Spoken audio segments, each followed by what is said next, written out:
Lord of the Rings fans. Welcome to another wonderful episode of Voices of Arda. In fact, this is episode 4. So we are doing big and bad things, bad meaning good. We have, as always, our co-host, KaliCosplay. Hey, everyone. Kali is going to be spearheading this episode. So I'm going to let her do the introductions of our wonderful guests. We have a really interesting episode. So I'm going to let Kali take it away. Kali. Thank you, KnewBetta. So again, I'm KaliCosplay on TikTok.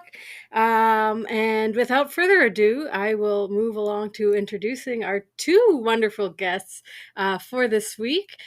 First up, we have Andie. Would you like to introduce yourself?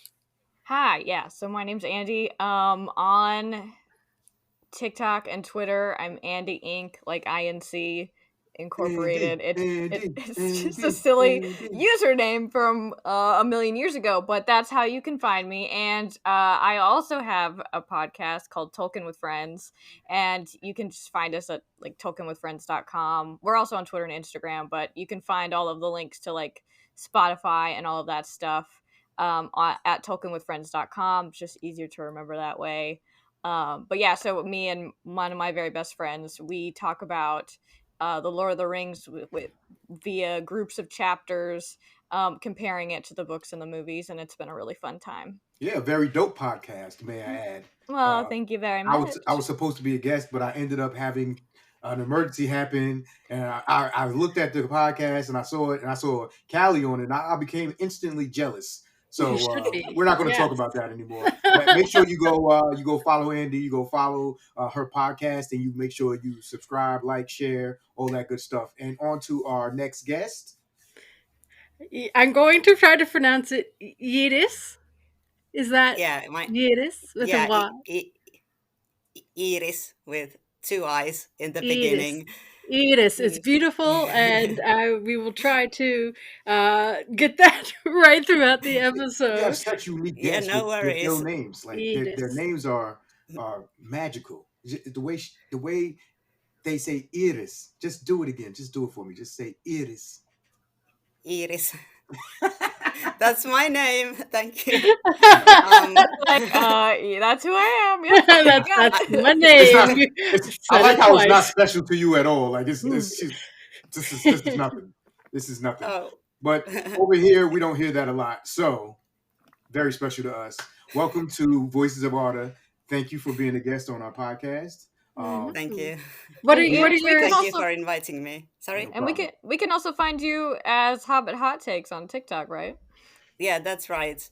HobbitHotTakes. I also have the username on a few other sites that I don't use, so I won't advertise those. Okay. And I have a few videos on YouTube under HobbitHotTakes as well. I think that's about it. HobbitHotTakes. I love your videos, by the way. I think that they are hilarious and they're great, and just keep doing what you're doing. Likewise. Love to have special guests on here, especially people that we follow and make us laugh and are very informative and just share their life and their love for Tolkien, like we all do. So it's an honor and a pleasure. So, Kali, take it away. She's going to let you know exactly what today's episode is going to be about. Of course, I'm absolutely dreading her joke of the day. So if you guys... You want to get it over with? Just get it over with. Let's get this out of the way. The joke, Kali.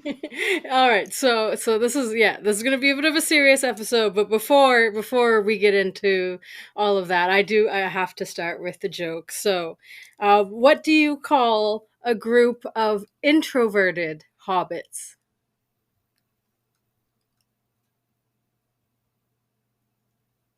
Bagginses? You call them Shire folk. Oh my! No. Yo, that's actually a good one. That's actually a good one though. Nah, that's kind of ill though. I like that. Shire folk. I got that. Yeah, that should have been so obvious. It should have been, but listen. Yo, I was like, you know what's so crazy? This is what y'all don't. I don't think y'all feel my pain. But when my friends watch this, they're gonna be like, "Yo, you're so corny, son." Yeah. They're gonna be like, "Yo, that was mad corny. Like, what are you doing?" I was Yeah, like, "Yo, just chill." imagine you being like, "Hey, man, like I've got this sick podcast," and then They're gonna be like, comes "Yo, in like, here. they're gonna be like, this is why I don't do the Lord of the Rings and none of that. This is corny." Nah, it's fabulous. You tell the corny jokes. We love them. Thank you so much. Even though it pained my heart to listen to it. I think I he's actually like that one. developing a secret love for it I think inside. so. Yeah. So what is going to be our topic of the day?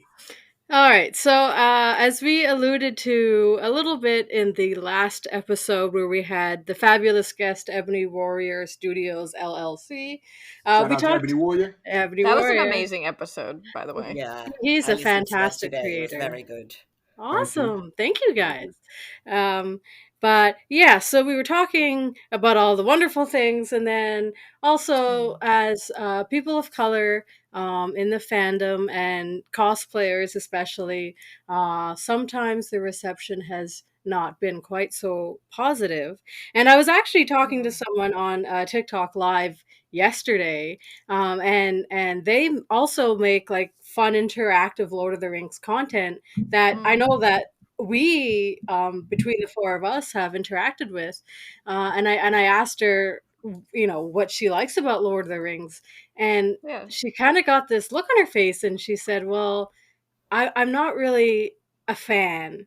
And I said, "You're not a fan? Like, what do you mean?" And she said, "Well, I haven't read the books." And I said, "Well, you saw the movies?" And she said, "Yeah, I saw the movies." And I said, "You liked the movies?" And she said, I loved the movies. I loved the story." And I said, "Then you're a fan." Yeah. Absolutely. And then she was like, "Well, I know, but like sometimes I want to get more into Lord of the Rings, but I find it really hard because the people are like, 'Oh, you haven't read the books, you haven't bought the merch, you haven't collected this or done that.'" And she says, I don't feel welcome." And that made That me hurts me. so sad, hurts. broke my heart in pieces. And I was like, "No, you need to like listen to us and like come to Yeah. our, Lord of the Rings." And I totally understand where she gets that from, because I think, for a really long time, and even if you just even look in the podcast space, like when I was starting mine, I went and I looked at like who all is talking about Lord of the Rings in this space, and it is predominantly like cis white men, right? So, Yeah. and I feel like they have, and it's like, fine, we can all like Lord of the Rings, but the fact that it just continues to be seen as something for these white dudes, it's I mean, it's something that we're here to correct. That's how I'm gonna put it. Yeah. So I was like, Lord of the Rings is for everybody, and whatever part of it you enjoyed, that's fantastic. And she's Yeah, like, that's valid. I don't know all the things. And I was you don't have to know all the things. And so I mean that's a good, I think, segue into my own experiences. And so I talked a bit in the last episode with the cosplay, and the racism, which we will get into Yeah. more, and the gatekeeping. So that's a pretty big word for this one. And so, so I when I even before I put on the cosplay, if I went anywhere and told anyone that I really liked Lord of the Rings, it was like they would turn around and then quiz me and like expect me to have to prove myself and like to prove my knowledge to be accepted. And so gatekeeping, I looked it up, and one of the definitions Getting I technical found, here. yeah, so gatekeeping is questioning fans that they see as inferior. So typically, women and the BIPOC community, is a tactic to discredit their existence in the fandom. And so like where the cis white men feel they're entitled to Tolkien's work and to Tolkien's world, and that that they must keep out anybody who doesn't conform to their image of what that is. So yeah, so there's a little bit of that going on. What about Andy and Edith? Do you like to Edith, do you want to go first? Sure. I mean, I definitely recognize that gatekeeping, and I think that might be one of the reasons why I haven't spent a lot of time in token fandom communities. Mm-hmm. Like before I go on TikTok, like I would spend a little time here or there, and then it wasn't really my thing. And um, this expectation that you know every little thing about the lore just made it feel like schoolwork. Like, because I'm a Lord of the Rings fan first, and the Silmarillion adds to that. And like I want to learn about the Silmarillion because it adds to this world I love. But when it's set up in this way that you have to learn everything about the Silmarillion in order to love this world, that just makes me not want to do it. Right. And I feel like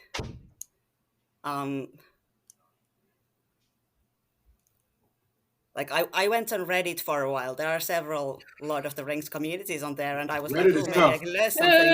And Reddit then is tough. I'm gonna tell you that right now.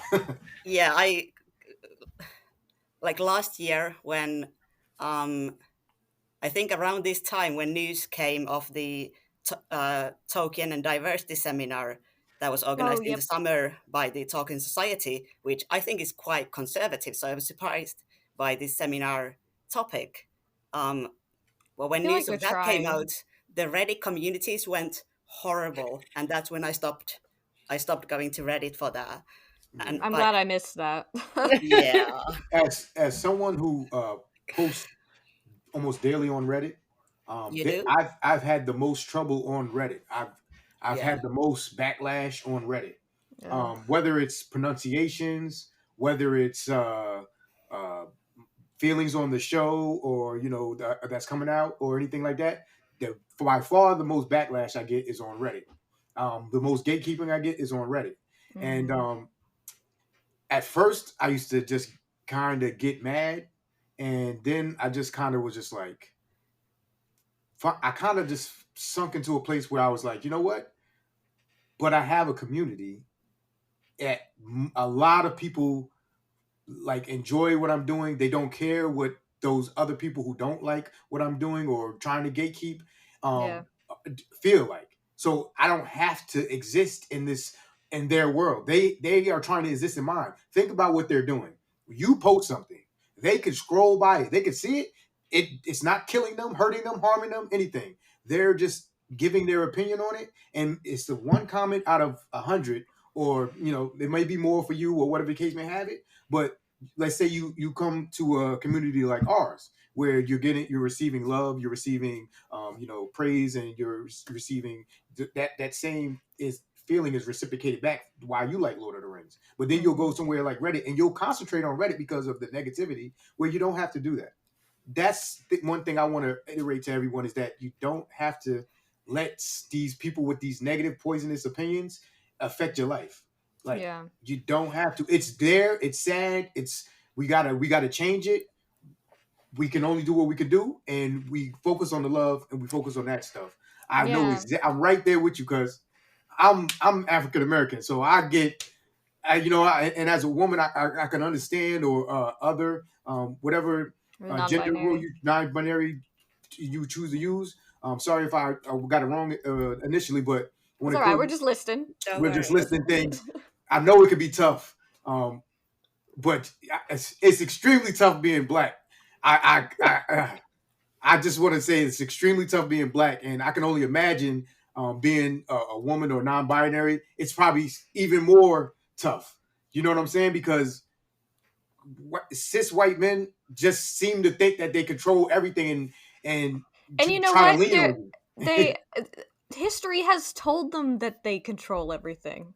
Do you see, Yeah, you know what I'm saying? Like, the way that societies have been set up have allowed this to happen. And so, like, now we're at a point where we're trying to move beyond that, trying to dismantle white supremacy.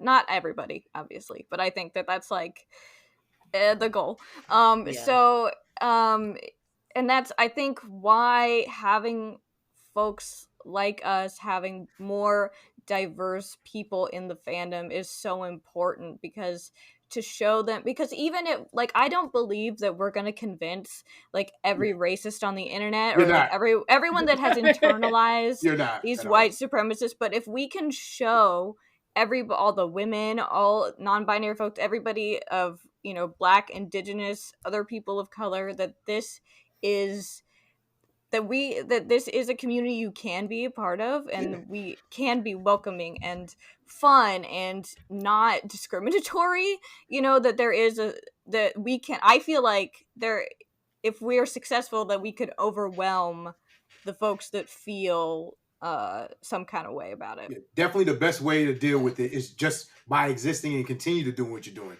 not getting overwhelmed and removing yourself, because then they win that way.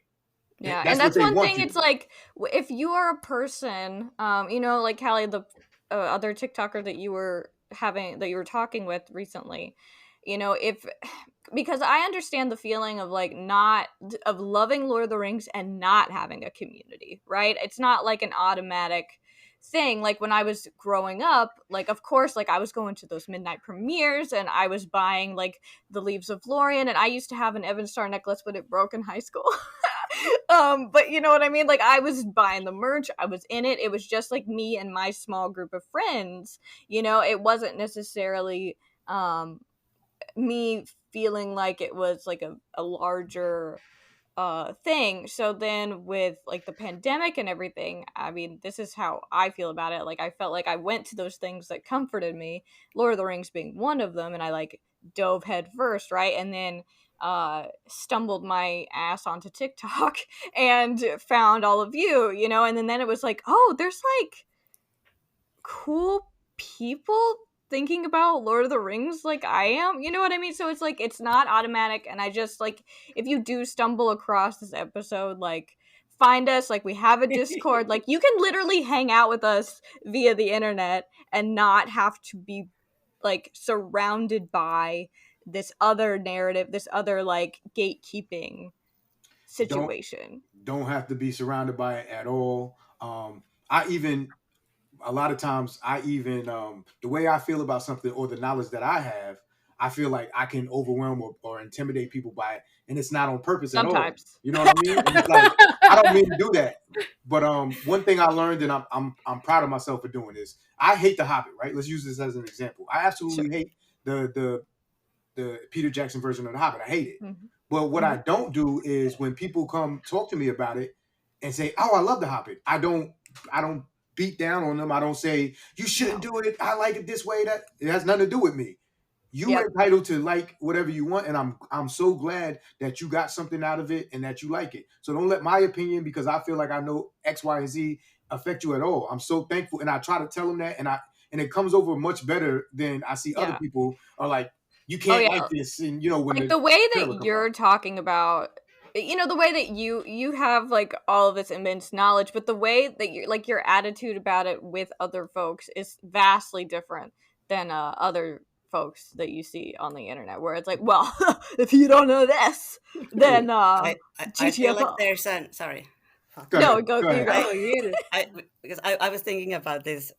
I put it in the notes even because I feel like there's this asymmetry in like respecting other people's interpretations or interactions with the Tolkien universe, where like if you are I can say for myself, and I think this might go for other marginalized people, where if I see a take that I'm not into, I'll just leave it be. I'll just be like, okay, you think differently than me. But when these typically white cis guys see a take that they don't vibe with, they can't leave it alone. They have to tell you that you're wrong because you think differently from them. And I feel like that's just like a sign of privilege, that they have been previously able to assume that their take on this fandom or this world is the correct one, and they have to be able to control everyone's take on it.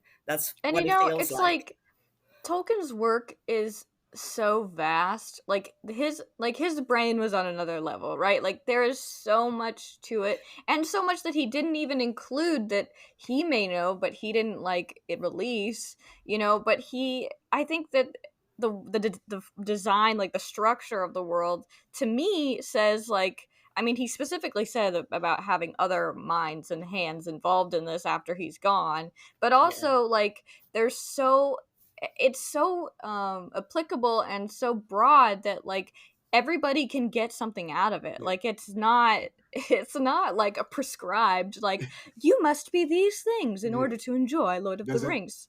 Doesn't It's even not make like any that. sense. And if you my whole thing is, if you read the story, it's about different races and different beings coming together trying to overcome somebody who's trying to control everything. Literally, that is literally the Lord of the Rings. Sauron is a control freak. He's trying to control the world. Literally, elves, men, dwarves, hobbits come together boggles to my stop mind that It's somebody can very simple. read that story and not come away with like an anti-racism like That's what my interpretation. therapist said. But literally, that is the story. Yep. All these different beings coming together. And the story before that, all these different beings coming together. It happens again and again and again. Whether it's the War of Wrath, whether it's the Last Alliance, whether it's the final battle, all these different races have to come together. They have to work together to stop these people trying to control and make the world one way. And you see it on so many different levels, you know? You see it with Frodo, like on an individual level with Frodo and Gildor, and the way he interacts with every elf that he comes into contact with. Yep. They're all like, oh wow, like you get us? And that means something to them, right? Yeah. You know, and it helps him help the rest of the hobbits, you know, by them understanding other cultures and other peoples, you know. And then you have like Gimli and Legolas like famously like disliking each other at the beginning, or at least, you know, arguing a lot, and then, you know, they go off to Valinor together at the end, like at the end.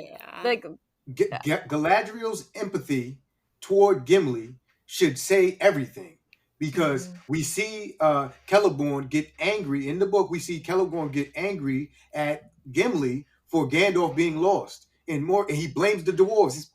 It immediately gets mad, but then he's like, "Oh, I would have never let you come here." Galadriel shows empathy toward who's supposed to be her enemy, and she says, "If you had a chance to visit your ancestral home, which you know yours is destroyed as well, would you not do it?"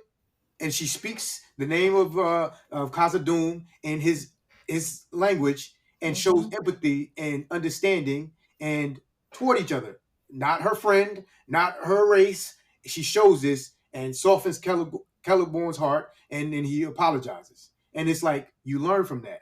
Beren and Luthien, two different races.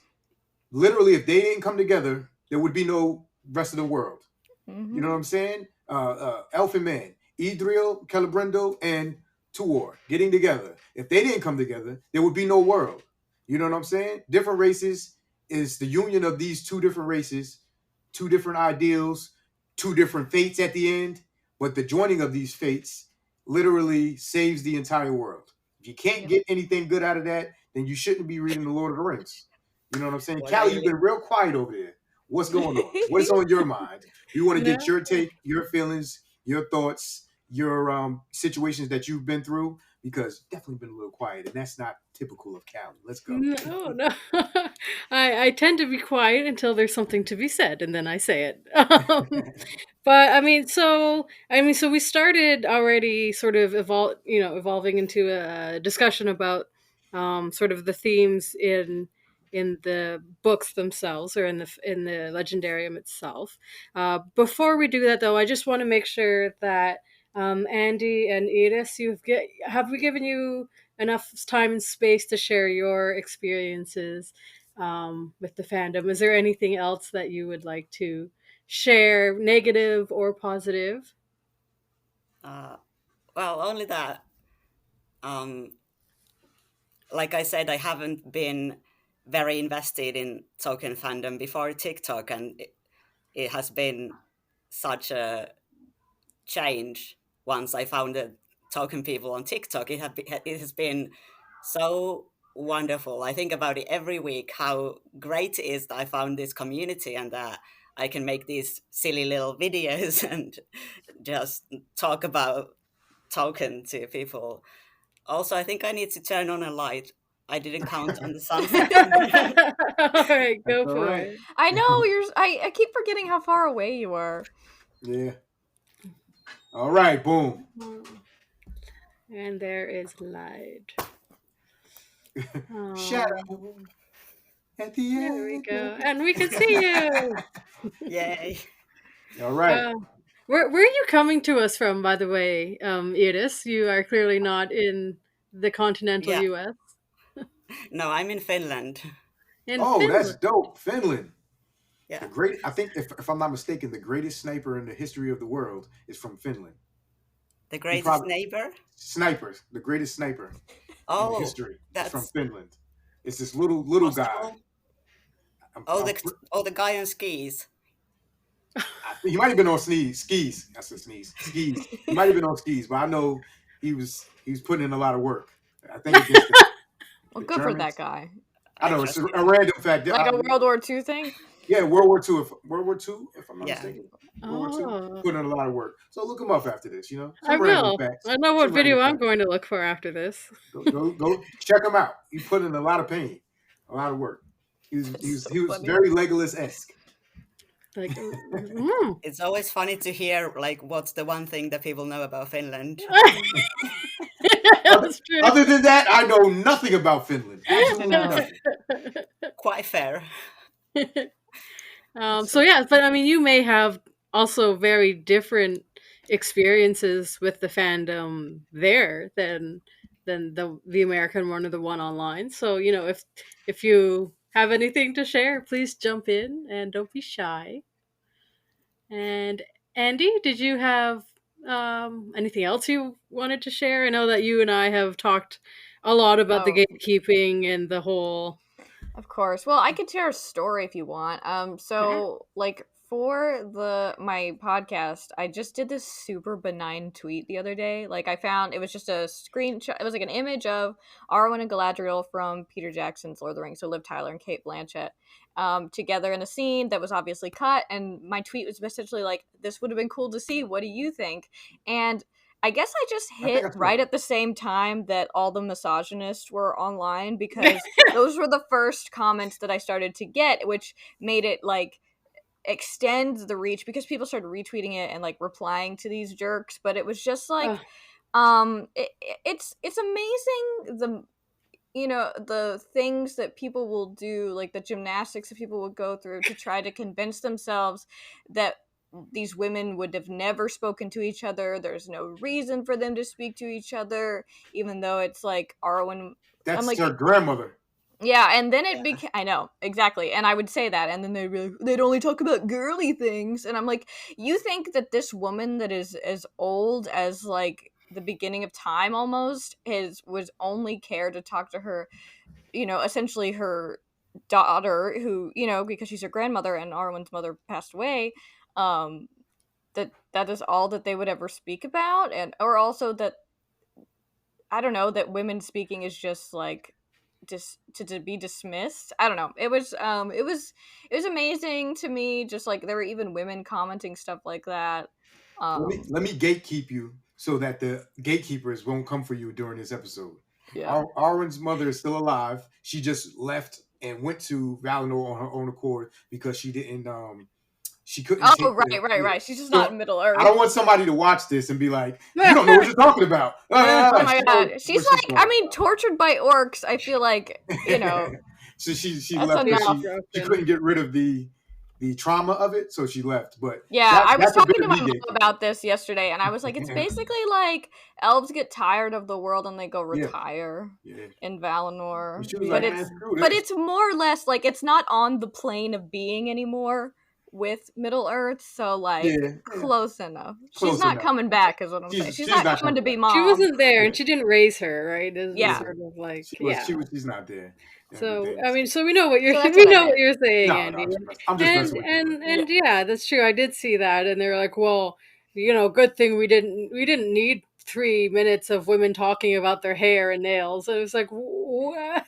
I'm just like it's telling me so much about.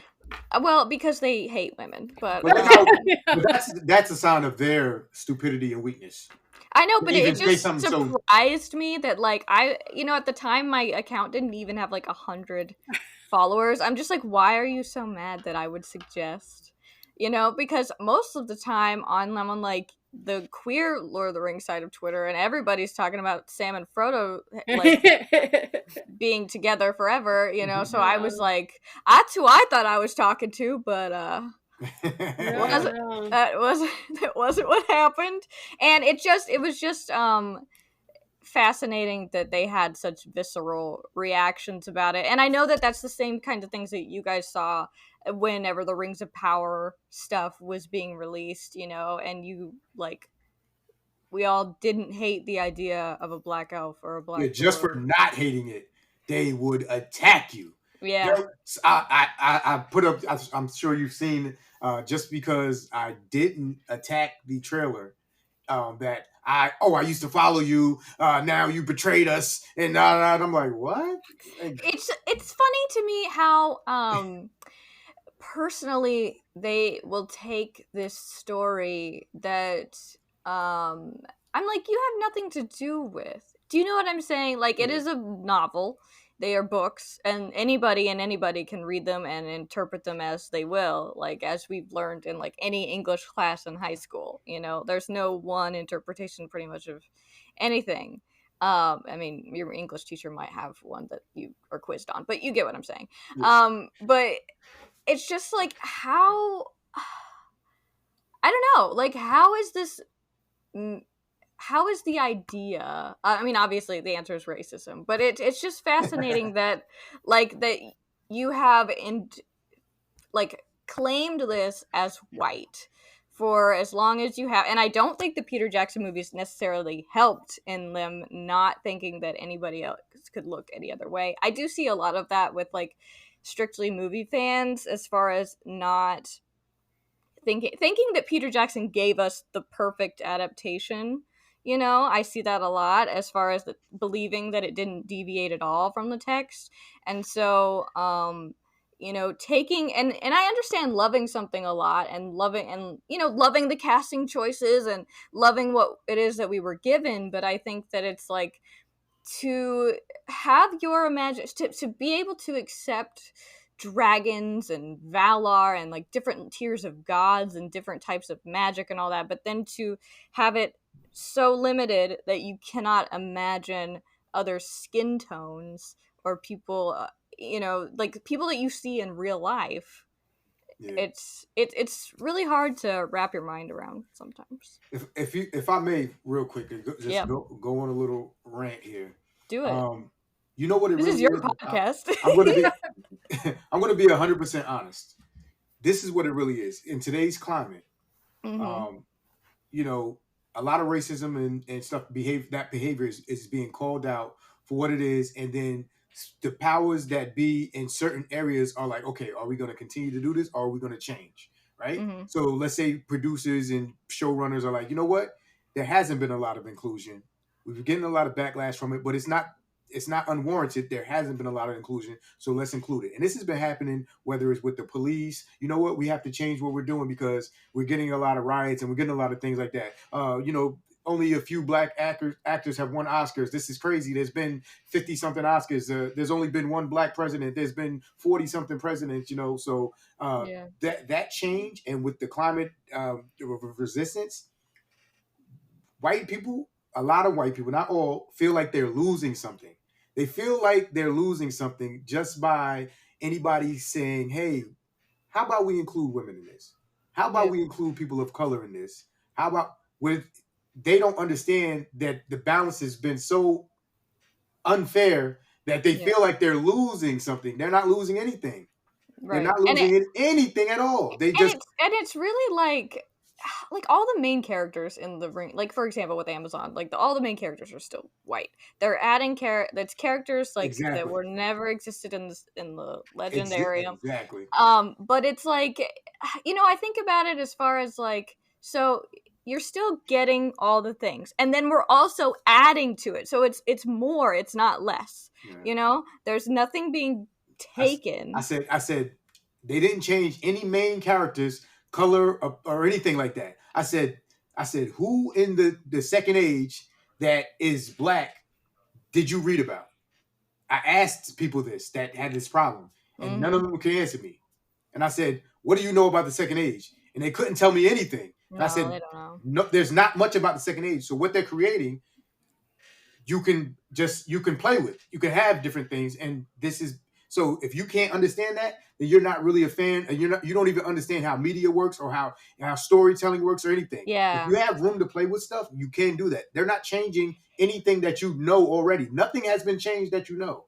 I know. And then they try to make stuff up. I'm sorry. Go ahead. Oh, I was just gonna say, like, I feel like that is the beauty of adaptation, is that we get to see these worlds and these stories through different people's lenses and visions. Like, that's like, the book is gonna stay the book. It's not like they're burning all of them and like you don't get to ever read them ever again. Like, that we get to see different interpretations and we get to enjoy them as entertainment. You know what I mean? It's not like, I don't know, it's not changing canon, it's not changing anything. It's just adding to our understanding of Middle Earth and getting to have more people participate.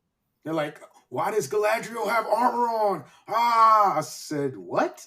She's in a war. Like, what do you mean? Why does she have armor on? And I'm like, so her brother wore armor. Why is it so weird that she's wearing armor during a battle? And they're like, they're like, she didn't have it in the Lord of the Rings.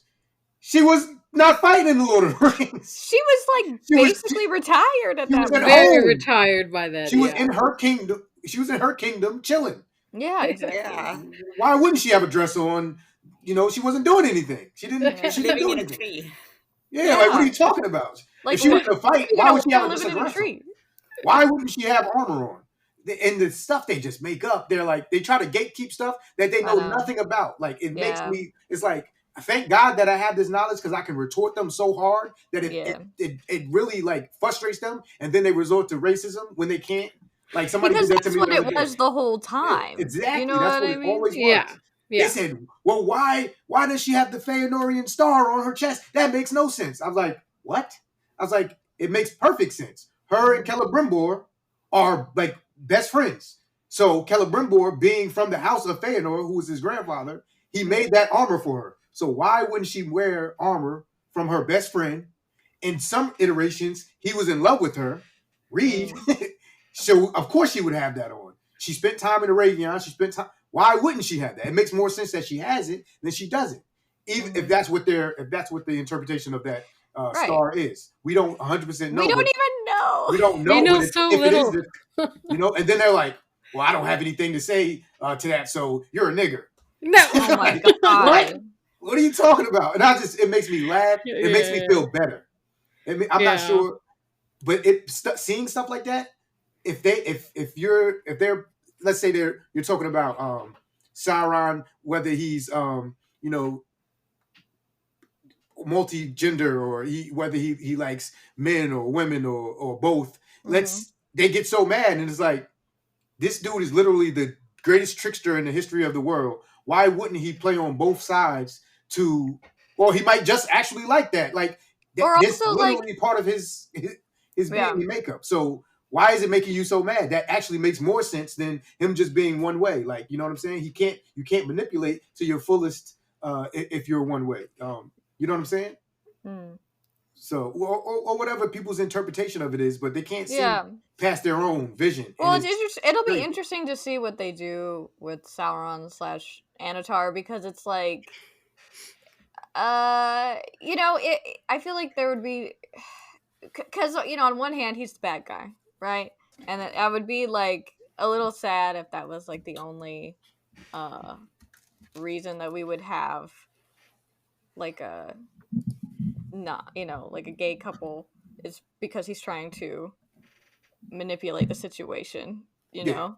So it's like, I mean, there's a lot of things up in the air about this show. Like, who knows what they're going to do, and who knows what they're going to show us insofar as representation goes, because like the teaser, the posters, it's so little to go off of. Yeah, very so little. Callie, what are your thoughts on the representation that has been being talked about, and as a person of color who's not black and necessarily like you're Asian if I'm not mistaken. Yes, yeah. I think we repeat that every podcast. Because I don't know, so Are I'm like, you? I don't know 100%, so I'm like, I don't want to assume. So, but I'm like, let me be very careful. Like, you know what I'm saying? Because, but you know that I feel good. At the same time, I might sound dumb when I'm like, I'm not sure, but are you this? I feel good because I'm like, I'm concerned that I don't disrespect anybody, call them something that they don't, and it's okay because Yeah. I'm not a disrespectful person. I respect your gender. I respect your race, whatever you want to be Yeah. called. I respect that. That's a good thing. And don't let anybody tell you that it's wrong to have an identity that you want somebody to recognize you as. You know what I'm saying? It might confuse me for a second to say it because I'm not 100% sure because I'm used to the normal tropes that are just out there. But I'm like, I feel better asking than just fumbling it up and maybe hurting your feelings. Because No, why would I yeah. want to do that? I'm not an asshole. So if somebody's just out there being an asshole, then guess what they are? An An asshole. asshole. Don't make that your problem. So Callie, being a woman and a person of color, Asian, maybe other things, how do you feel about that? So many things, Callie. So Just so many many, things. so Because many things. I was talking to her, Callie, and I was like, "Are you just Asian? Are you look mixed? I don't know. Whatever Callie is, We whatever did she have feel He said comfortable she. being." it was a very entertaining conversation. We'll have to try to find it in the recordings, but yeah, no. So for as someone who um has very visibly been like out there about having people of color in the Tolkien fandom, right? Cosplaying as an elf, which was very controversial because to a lot of people, elves are fair, which they often interpret to mean pale or white, but fair in Tolkien's terms just really meant beautiful. But Yeah. they'll really latch on to that one word, like that one word fair is just so ingrained in my mind now because it's just, But what's sort of funny is been like thrown he'll around. say like so many things are fair, but when he wants to let you know that someone's white, he lets you know that they're very white. He does, Like he does, he like whenever does. he describes Arwen, it's like I think it was like lily white or something, and But the very dark much like hair, yeah. yeah, dark hair. But then when he talks about Sam, he always refers to him as Little brown. brown hands, So yeah. it's like, they love to latch on to like the one. And what's funny is, that they didn't read the books. You know that somebody told them that there was this word in the book. He Um, usually uses the word pale. yeah, Pale. And some of them Some are, but doesn't of mean them that are all pale. of them are. Not all of them. I know, but nobody talks about like Sam canonically being brown. You know what I No. mean? Yeah. Like the idea that every single because mostly Tolkien wasn't because he's set up these races of like elves, dwarves, men, hobbits, which I think are actually a subsect of men, but you know what I'm saying, like Yep. I think that because he set it up this way, he wasn't concerned with like your skin color. That He wasn't really like a big wasn't. deal unless it was like a character that you could obviously tell that he really thought a lot about, Yeah. but most of the time he wasn't worried about it. Yeah, Yeah. and even if he was, or like, Yeah, even if he was, then so what? Or facts. I think there are some places in the books where like maybe like he defaults to whiteness because he's a white guy in Britain in this and this time, but Right. like it's not excluding the possibility that there are people of all colors and races that like elves or hobbits or dwarves can represent. It's Mm-hmm. I, Yeah, I feel exactly. I feel like when people say that elves should be white, I'm like, why is that important to you? And it affects nothing about the story. Like I know when people love to bring up like it's a mythology for England, Yeah, and exactly. and then it's like Tolkien was taking inspiration. Not only was he taking inspiration from a lot of things, but he's creating a different place. This isn't like us making a movie of and recreating like an African myth. Yeah. Like, you know what I mean? Like that's not we're not like race has no bearing on the story, and so why wouldn't we include more people? The myths can still be the myths based upon that come from England. Doesn't have to necessarily be the same color. And then I get people really mad when I'm like, well, Tolkien was African, so I should have more in common with Tolkien than any of you. You know what I'm saying? Because and they get really mad and they're like, well, he's English, and it's like, well, I'm American. I'm like, well, he was born in South Africa. Like, I'm from Africa though, but you know what I'm saying? Like, it doesn't. Their logic doesn't work when they don't want it to work. So I'm African American. Clearly, I was born in America. I've been here generations. But to them, I'm from Africa. So if that's the case, then Tolkien.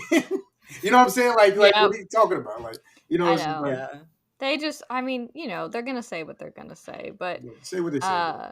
You know, when it comes down to it, like, we know that, you know, if you're reading these stories closely and if you're paying attention, there are so many points where it's truly about people coming together to defeat evil. And, you know, I would argue that racism is being one of those evils, you know, and it's the evils, because it's like the evils like that we are facing now aren't necessarily like, I mean, we have the whole Ukraine situation happening, but, you know, I was about to say not necessarily like dictators and stuff, but I mean, those are still existing too. But there's so many layers of evil in the world, but to combat any and all of them, it's about people coming together and overcoming obstacles and overcoming differences. Yeah, absolutely, I agree.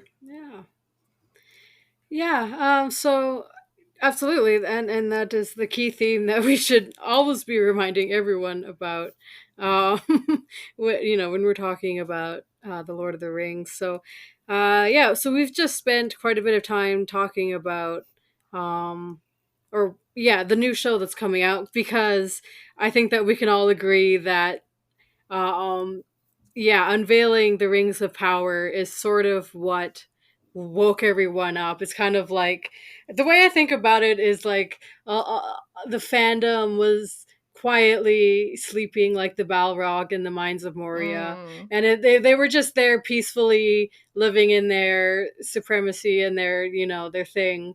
And then Rings of Power or like Cosplayers of Color came along, and we like dropped that bucket into the well and just woke everything up. And now like the fandom is that Balrog, and it's just like, what's going on in the world? Why have you woken me up? And like, you're changing things. Why are you in my home? So that's sort of what I kind of picture in my mind. And so we've kind of woken the Balrog at this point. And we all know what happened to the Balrog. We know what happens with the Balrog. They don't like to be woken. So they showed us the first black dwarf and the first black elf. So we have the dwarf princess Disa. Does anybody want to, maybe Edith, do you want to give us a nice little recap of how Disa was received by the world in your corner of the woods? Were people happy to see her casting? Honestly, I haven't kept up much with like the Finnish Tolkien community, but what little I've seen here, it seems to be a lot of the same arguments of like, oh, what about the lore, or what about the beard? Maybe not as outright racist as some of the reactions I've seen in the English-speaking world. Sure. But also I could just be missing something. Could just be like message board etiquette. I do want to say that some people genuinely, and this is just how their brain works, are so tied to the lore that they really are like, well, I've only seen this. And I don't get mad at those people. I take it as a teachable moment. So I try to be as open as possible to people just genuinely not understanding that, you know, it's a good thing to have, inclusion. And I try to teach them why it's important, and I don't get mad at them. You know what I'm saying? But then you can kind of tell who was blatantly racist about it. Yeah. For the most part, there are some who hide their racism, which is what it is. But the ones I have no tolerate, I can't tolerate the ones that are blatantly, openly racist about it. Like it's just like that's what we're doing. We're not doing that. And then and I go off and I say my piece about it. I typically block them because you're not gonna, for the most part, you're not gonna change them. You know what I'm saying? They're gonna just leave. They comment bombs. They think they're doing something special when they leave that little quote. They're not doing anything special. Block them. Don't have to deal with them. Now, when I see a teachable moment, I say, you know what? You're seeing this one way, but maybe you don't know why it's important. And which you come from a different background where that isn't a thing. People aren't attacking you all the time. People aren't asking why. You're not included. You're always included. So come in, you look at it from their perspective. They're like, well, what? Why is this changing? Why is this happening? Maybe they don't have the mindset to think from your perspective or have that sympathy or empathy. So I try to teach them, and then to my surprise, many of them are like, oh, okay, I understand. Some of them are stuck in their ways. We're like, listen, I just want the Lord how it is, which is like, I kind of throw my hands up. Like some people are just stickler for the books, no matter what it is. You know what I'm saying? So you're going to have those.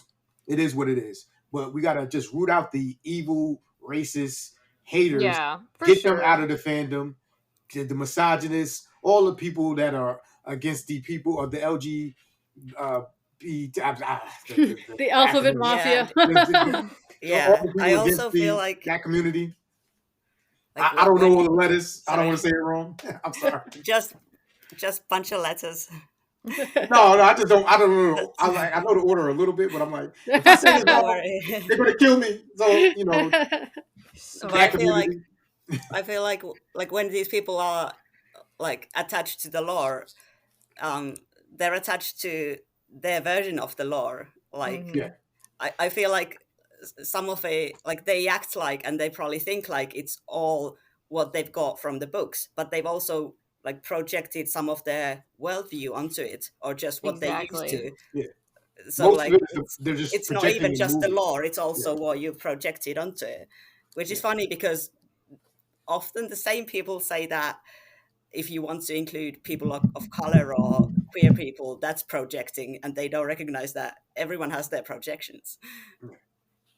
Yeah. I mean, it's just one of those things, like the people who are willing to listen, and understand that it's not, that it doesn't, even if that was Tolkien's intent, which I don't really believe, but even if that was like what he wanted everyone to be basically just white, I think that it's like our job now as fans to make sure that in order for these stories to endure, like they cannot be this exclusive thing.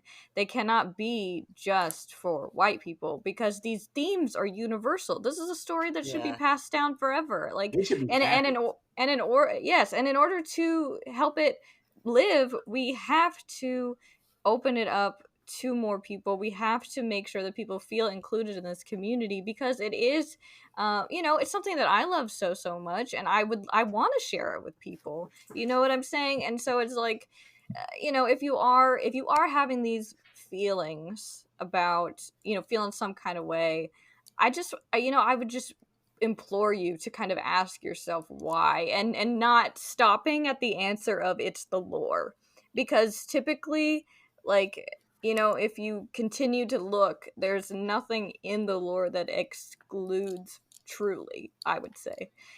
So it's like being able to get uncomfortable with yourself and to uncover those like underlying beliefs, and then I think there's a whole world of magic after that.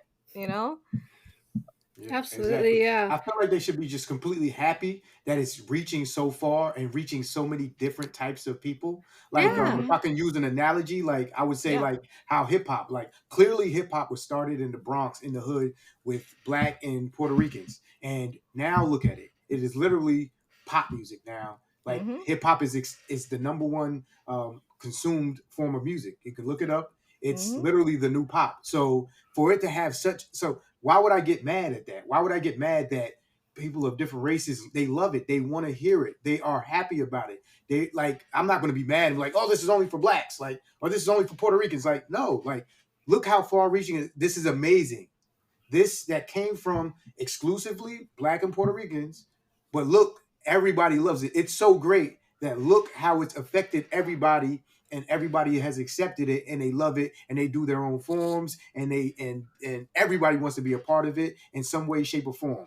Why can't you look at Tolkien's writing and being like, wow, this comes from European mythology, but look who it's affecting. Look at this black guy from New York that talks all kind of crazy, and he doesn't come from a nerd background, but look how eloquently he talks about Tolkien. Look at the passion. Look how much he loves it. Wow, it affects somebody of a completely different race, origin, somebody from completely across the pond.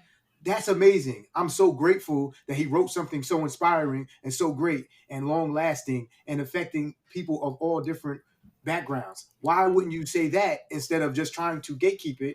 It's just weird. It's absolutely weird. Like, oh, like Tolkien didn't do the best job of writing women in The Lord of the Rings, but look how many women love it, and they take what they can out of it and say, oh, I still love this story, and I'm taking what I can out of it, and the characters and Eowyn and the people and Arwen, and they love it and they hold it up to such high regard. Why wouldn't you say, wow, that's amazing? Even though he didn't do just such a great job in that particular story, look how it's still being championed by women. We should be proud and happy that his writing is so effective, and that we have these people from completely different communities than what we think this is based upon or from, and they're taking hold of it and they're championing the writing. Why wouldn't you say that? That makes more sense. Why would you try to keep people out?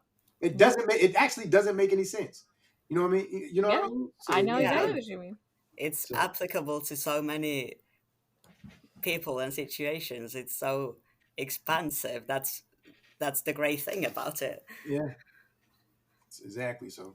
Yeah, and then for me, what I like to remind people is that there's people who are saying, well, what about the lore? When what they're really saying is, what about Peter Jackson's movies?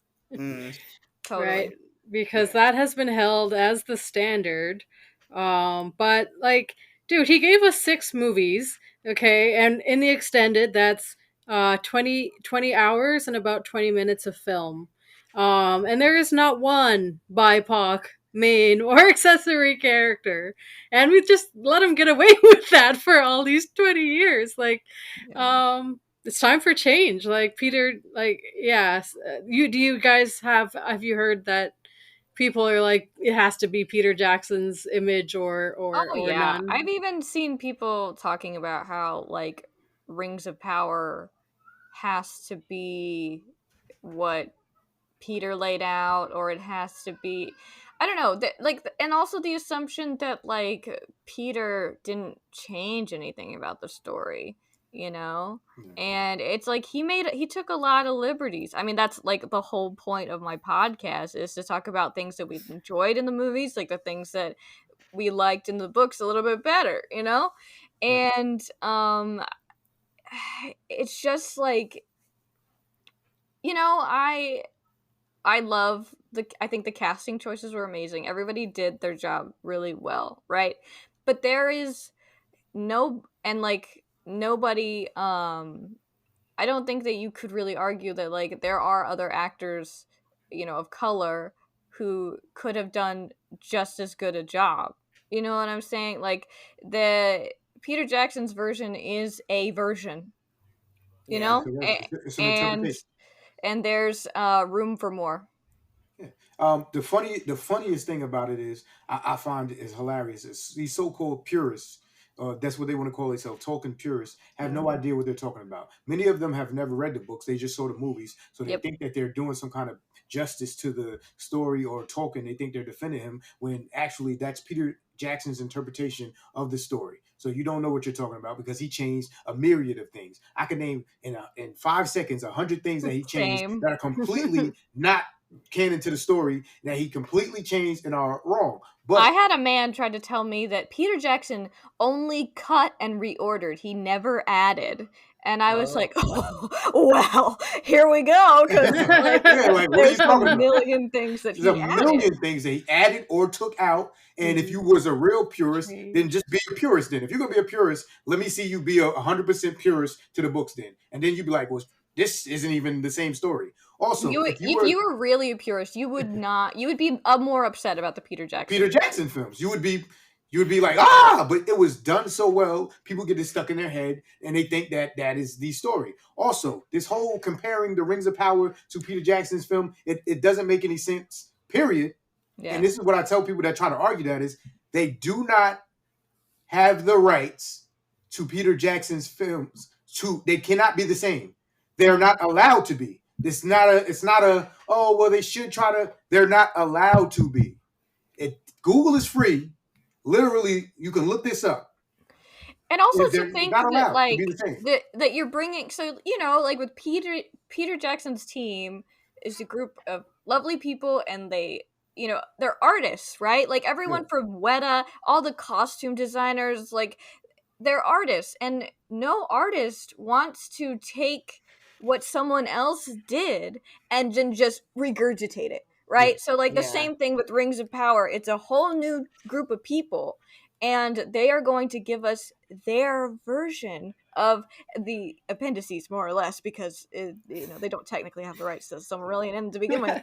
So like they have the rights to practically nothing. I know. So it's gonna be it's a totally new venture for Tolkien fans, I think. Like to wrap our heads around, they're not going to be able to lift huge chunks of dialogue. They're not going to be able to even show us like they filmed in New Zealand, but like it's not the same places, like it's not even the same time period. No, exactly. It's not and it's not visually based on the Peter Jackson movies. Yeah. They just happen to come before and be very influential. Yeah. They literally are not allowed to. So let's say Galadriel's costume in the Lord of the Rings, or the swords. Mm-hmm. The sword actually is a better example, right? Okay. So we know what Glamdring looks like in Lord of the Rings, Peter Jackson's film. If they were to try to create Glamdring in the Rings of Power, which they're not going to, but if they were to, it wouldn't be allowed to look the same. Not the same design. Narsil, it looks away in Lord of the Rings. But in the Rings of Power, the same sword is going to be in there. It's not allowed to look like Narsil from Peter Jackson's film. Mm-hmm. Literally, it's a thing in the contract. Like, it's not allowed to be. It's not allowed. So stop saying it doesn't look like that. It can't look like that. Yeah. Legally, it can't. Because and they also, don't have the right how sad that you only want to have the same style and story like regurgitated to you over and over again. Peter Jackson did what Peter Jackson did, and he's done. Like it's time for more. It's time for more people to take Middle Earth and give us a new version or a new look, a new feel. Like I think that there are things about it that you want it to have like the same kind of emotional hits. You want the vibe to be there, but that's like very broad. You know what I'm saying? Like there is so much room for creativity and interpretation there. Yeah, so much room. So why not? Especially picking that story, which has the least written about it. So you can add a bunch. There's a bunch of backstory and history there that you have to play with, that you don't have to stick to something so conformed and tied down to something as the Lord of the Rings, where you kind of got to get it right. And he still changed a lot, but we just accept it. But if you go back to those times when those films were coming out, it was actually on the chat boards or whatever you call them. The web boards. It was a bunch of hate then too. And then look at how it's loved and recepted now. So like there's always going to be hate.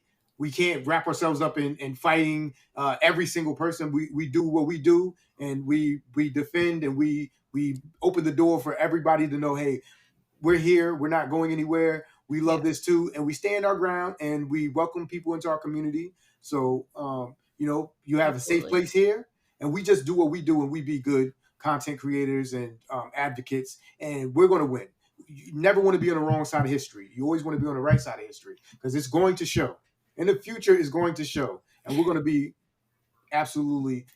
I mean, we already know based on when Peter Jackson's was coming out, and they found out that Arwen was going to have a bigger role, people got so mad, and it's like those people are so forgotten. I mean, I know we know because it's like I was there, but there's so many fans now that it's like that is to bring that up, that people were upset about Arwen having an expanded role. They're like, what? Why? That's crazy. And it's so it's the same thing. Yep. We're on that same trajectory. So it's like, sure, you can bitch and moan about it on the internet as much as you want, but we will forget you. Yes. Wow. Okay. So this is truly a huge topic, as we can see. There's so much to unpack here. I am going to make a motion that we split this episode into two for our listeners' sake. So maybe at this point, we could leave off with some hopeful thoughts about the Rings of Power show coming up. We'll do a little quick outro, and then we'll do another recording. We'll all just stay right here where we are. And then we'll start up another episode where I'm hoping that we will unpack more of interpretations of the text itself and talk about the man himself, Tolkien. So what do we think about that? Cool. Sounds good to me. Sounds good. All right. So Rings of Power. I know it's been a very, very difficult unveiling for this poor show, but I am personally excited. I love everything Tolkien. I love everybody's interpretations. I love the fan fiction.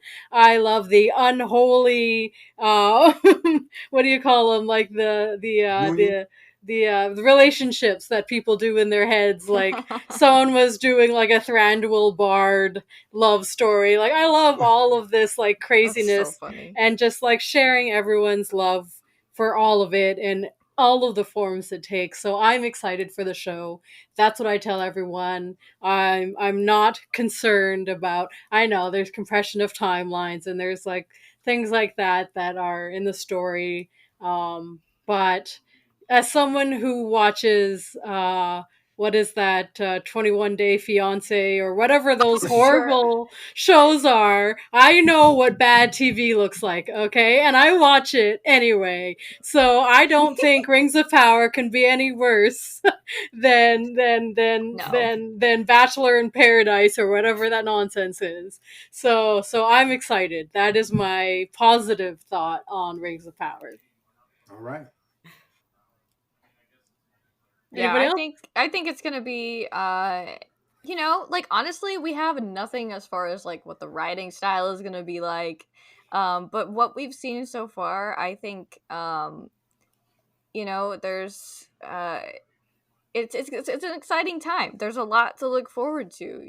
I think it'll be a new fun adventure for us to have a TV show, to have something that happens over multiple years, multiple episodes every week. It'll be interesting to get to know some of these characters that have only been referenced in Lord of the Rings, if we're gonna stick it to just that. So I think it's exciting. I think it'll be fun, and I don't think that like my husband is always like, I'm just expecting it to be bad, and then I'll hopefully pleasantly surprised, and that's fair. But to me, I think it's there seems to be a lot of evidence that the showrunners are taking this very seriously, and they are being very thoughtful about it. So I'm looking forward to it. I'm looking forward to seeing more Galadriel. I'm looking forward to getting to see this like early version of Middle Earth and like what that looks like.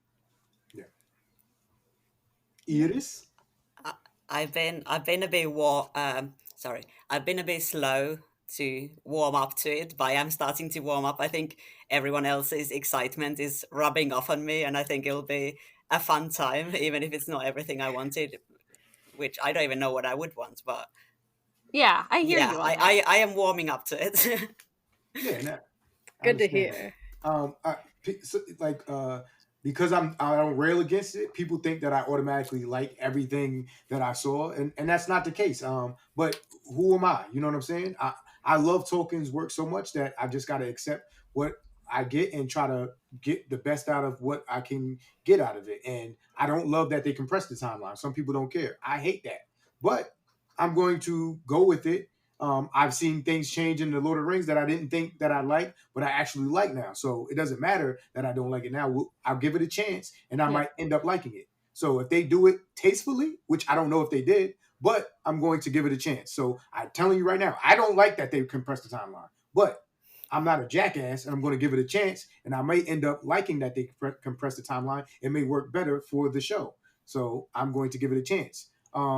And I'm also thinking you know what I mean? that we need to give it a chance because, like, we don't want this to, if it's broadly speaking, like, money-wise, like, we don't want this to be a flop because then what studio is going to want to pick up Middle-earth again if this is a major flop? Well, we want to get that Silmarillion if they ever give up the rights. We want to get that because the first age is goated. The first age is goated. So I definitely I'm looking forward to seeing Sauron, the war with the elves, the downfall of Numenor, Gilgalad. There's so many things that we're not focusing on that people are like complaining about things that who cares about, like that. Or they're like, there's a Hobbit in there. Who cares about it? The Hobbit's there. Don't focus on the Hobbit. Focus on Gilgalad's in there.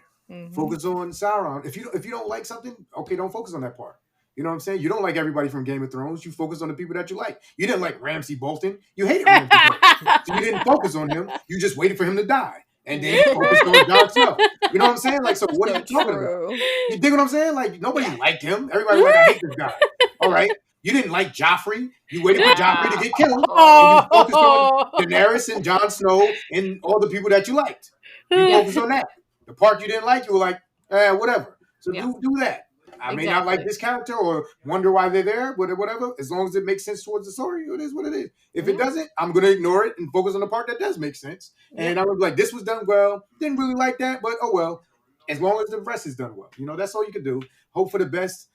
Think that they're focusing really hard. And, you know what I'm saying? Things may look different than what you're doing, interpretation is, or other people's interpretation. But I beg you to remember this. Back in the day, there were only two artists that were like the main artists for Tolkien. There were Ted Naismith and then Alan Lee, right?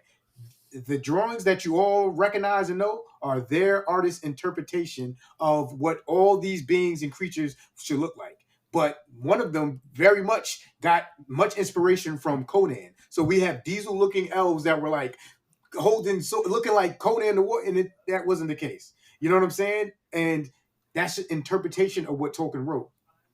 So keep this in mind. This is an interpretation of what Tolkien wrote, not necessarily 100% accurate. Yeah. Take it for what it is. Take it for what it is. Yep. It's not the gospel. Take it for what it is. Try to enjoy it. Try to love it. And the more you try or you accept that you have no control over this and it's going to be what it is anyway, they already made it. They already spent the money. They're not giving it back. Then you'll be happier. You'll be more happier. You know what I'm saying? Yep. Lower your expectations in the sense that like you're trying to set yourself up to be disappointed. Yeah. But just be more open and you'll be like, I'm actually pleasantly surprised. 100%. Attitude is everything right now. Yeah. All right. Well said, everybody. So we'll wrap up this episode for our listeners. We won't do the whole everything because you can catch all our recap of socials and everything at the end of the next episode, part 2. So we will just leave with a very quick self-care tip, which is what we are all also going to do, is stand up, shake it out, have a drink of water, and we will see you back here very shortly on Voices of Arda. All right.